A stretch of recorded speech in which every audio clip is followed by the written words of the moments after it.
Alam nyo po ba mga boss, no? Meron pong isang tiles na karaniwang binabaliwala ng iba, etong vinyl tiles, no? Bukod kasi sa ceramic tiles tsaka porcelain tiles, meron tayong isang napakatipid at magandang gamiting tiles, no?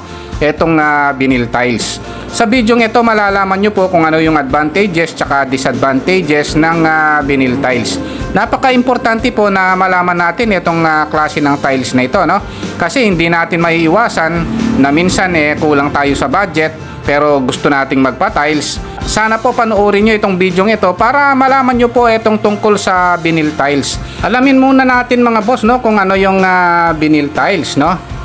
Etong vinyl tiles is essentially the same materials as is used for sheet vinyl flooring. A very thin man-made product made from PVC plastic, no, with a felt or fiberglass backing layer and covered with a printed design layer and clearware layer. Ayun, PVC plastic po pala siya, no? Tapos meron siyang fiberglass backing layer at saka covered with printed design layer. Meron po siyang design na layer, no? At saka clearware layer. Ayun po, no? Ito pong vinyl tiles mga boss, no? Dinidikit ito, no? Tapos meron naman pong self-adhesive na vinyl tiles, no? Bali aalisin mo lang po yung cover tapos ididikit na. Ayan po yung vinyl tiles mga boss, no? Okay, pag-usapan na po natin yung advantage naman tsaka disadvantage ng vinyl tiles.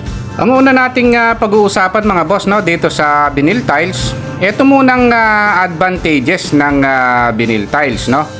Dito sa advantages, unang pag-uusapan natin itong availability ng vinyl tiles, no?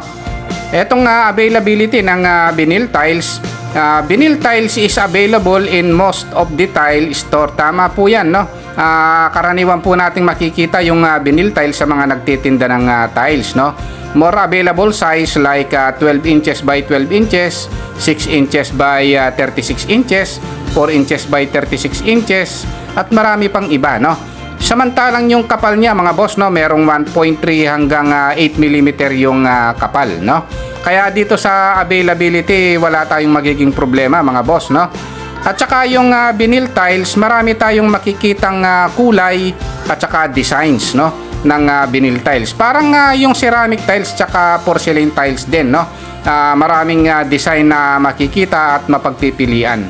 Okay, punta po tayo sa susunod na topic naman.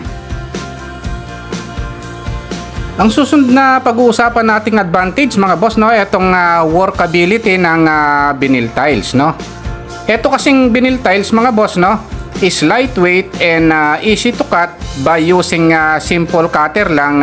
Pwede na pong putulin, no, yung vinyl tiles, no, kagaya po ng nakikita natin ito, no.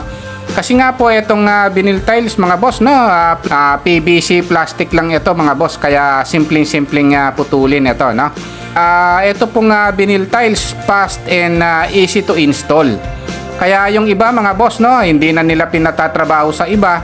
Sila na lang po ang nag-i-install at makakatipid pa sila sa labor, no. Kaya ang laki pong matitipid kung vinyl tiles po ang gagamitin natin. Bukod sa mura na, pwede pa pong i-DIY yan. Okay, punta po tayo sa susunod na topic naman. Ang susunod na pag-uusapan natin mga boss, no, itong water resistance ng vinyl tiles, no. Itong vinyl tiles mga boss, no, is water resistant. Hindi basta-basta tinatagusan yan ng tubig, no. And very low maintenance with long-lasting durability. If it has a wear layer, no, vinyl flooring will usually not stain and can survive plenty of wear and tear. Ayan po, no, matibay din po ito basta meron siyang wear layer, no. Tatagal po siya. Ayun po, no. Okay, punta po tayo sa susunod na topic. Ang iba pang advantage mga boss ng vinyl tiles, no, bukod sa maganda at matibay din naman, ang number one advantage mga boss, itong cost. Itong halaga niya, no, o itong cost niya, no. Vinyl tiles is cheaper than other types of tiles like ceramic tiles, granite tiles, porcelain tiles, marble tiles at marami pang iba, no. Isa na sa pinakamurang tiles itong vinyl tiles mga boss, no. At ang maganda pa dito sa vinyl tiles, gaya ng sinabi ko kanina, no, cheaper labor cost, no, due to easy and fast to install, no. Madali po siyang i-install kahit na magpatrabaho po kayo, sandali lang po nilang i-install, no. At kaya lang, para makatipid tayo mga boss, no, pwede na lang tayo na lang ang mag-install niyan, no, para mas makakatipid tayo sa labor. Okay, ayun po yung mga advantage ng vinyl tiles. Punta naman po tayo sa disadvantage ng vinyl tiles. Ang susunod na pag-uusapan natin mga boss, no, dito sa vinyl tiles, ito namang disadvantages niya, no. Ang una, vinyl tiles is not scratch resistant. Ayun po, no, nagagalusan po yan, no. Lalo na pagka naglilipat po tayo ng mga furniture, hindi po natin inangat, may posibilidad po yan na magalusan, no. Yung pangalawa, vinyl tiles is not fire and heat resistant, no.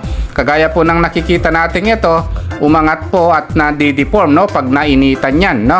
Kaya iwasan po nating mag-install niyan kung naiinitan, no, at may mainit, no. Pangatlo po, vinyl tiles is not good to install in wet area. Kung yung pong ground floor na i-installan natin ng vinyl tiles binabaha, abay wag po nating installan ng vinyl tiles yan dahil mababakbak lang, no. Gaya po ng diniscuss natin, yung vinyl tiles dinidikit lang po yan, mawawala po yung pagkakadikit niya, no. Kaya sa tuyong lugar lang po natin ini-install yung vinyl tiles. Ayun lang po mga boss, no. Kung nagustuhan nyo itong video natin, sana po pakipindot lang yung like, isama nyo na rin po yung subscribe tsaka notification bell. Thank you very much and God bless po sa inyong lahat.